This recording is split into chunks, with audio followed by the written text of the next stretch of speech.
Hi, I'm Tami Walker, builder to all the famous fairies and elves of the world. Here is my fairy tower. Check it out. I'm using balsa wood for this project. That's 1/16 inch thick.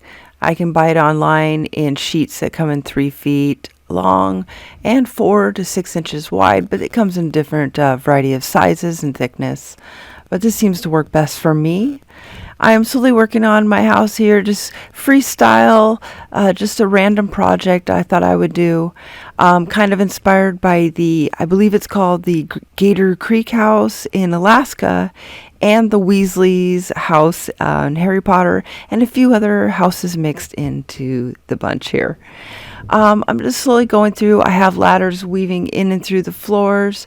I also have to a point where you only take a big long ladder to get to all the other layers above. This is the 3 houses floor, and the 2 of the houses, the only way accessible is to the floor above them, down into the roof with the ladder. And one of the houses you will be able to access, or is accessible from that floor. Each house has a chair, a table, and a bed in it.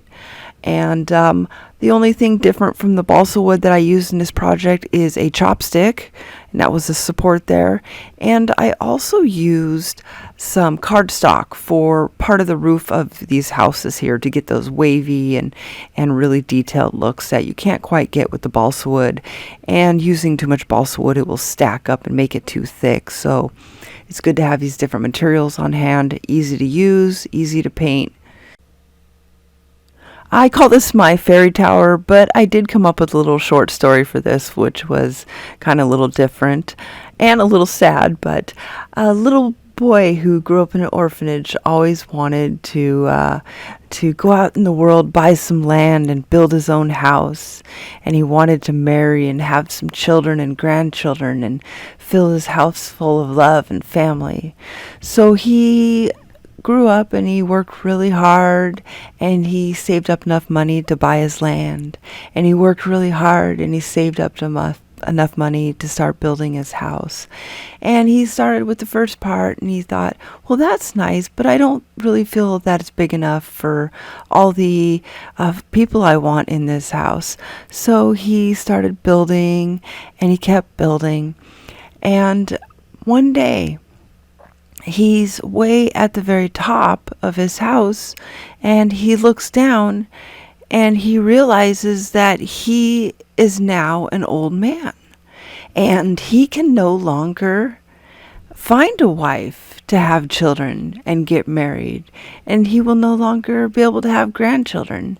So I thought it was kind of a sad story, but you could see in the building that he started just a nice little quaint house, and then as he was going, he got a little more creative, or maybe a little crazier. So as the story goes.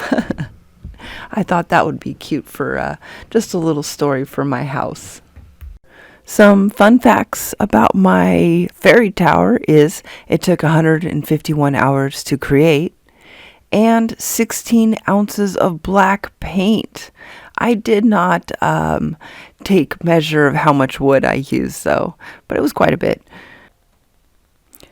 The last day of building this, I had this precariously perched in an area, and it got knocked over, and actually the barrel top broke off, and I hadn't put the twin towers on yet, and it took a couple chunks out, and it looked pretty cool actually. So we left the chunks out, re-glued a couple more areas, put it back on, put some more stilts on, and then added the tower and was able to finish that night.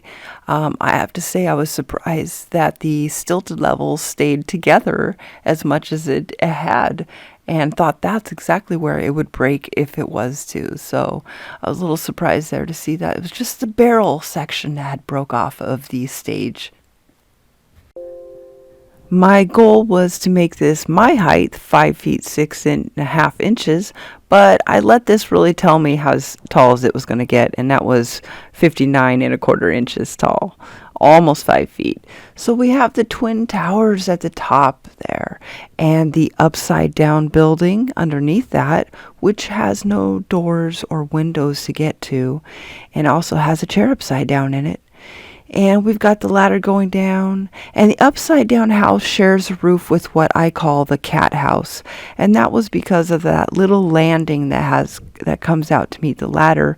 Look like a little tail, so that's the reason why.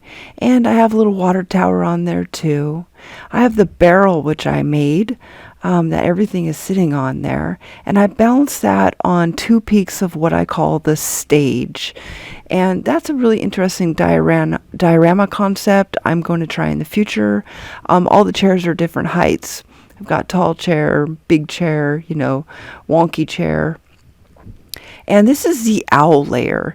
And it's really hard to videotape what's inside them, but of course a chair, a table, and a bed. This is the tree level, and there's 3 apartments, actually 3 apartments on the tree level hidden away. This is the 13th level, and you can see it said 13th floor. And it's just all the words sitting in the back there. And, this is the half floor going into it. I filmed this outside in the daylight to show you, and it's still a little difficult because it's so dark. That is my 2-story farmhouse level, and that is the one that has the giant window in the back of it. I also have the word fly on the rails there. Just put a few things randomly throughout, like fly and rad, and of course the 13th floor. So here's the back side of my 2-story farmhouse, and you can see into it with the windows. And we're going on down to what I call the colonial, right to the heart. We just passed the colonial house. I'm sure we'll go back to it, maybe. And everything is built above the heart layer on stilts. So I've got the 3 houses peaks that come up, and the peaks, that level is called the bravery, because that is where you'd have to climb up to get to all the other levels. You see all the little furniture I have hidden away. There's the 3 house layer, and then down to the other layers on the bottom, which we see me build. I call one of them the bent floor. Then I have the signed floor, which is my name put in the rails, and then the 2nd floor and the 1st floor. See the front of it. Now the 1st floor is the only one I dry brushed, maybe a lighter tone of gray onto it. I planned on painting everything different colors, but it separated them too much, and I decided that the black kind of brought them all together and kept it as one. Hey, you guys, thank you so much for stopping by and watching my video and supporting my channel. I really appreciate it, and I hope you have a beautiful day.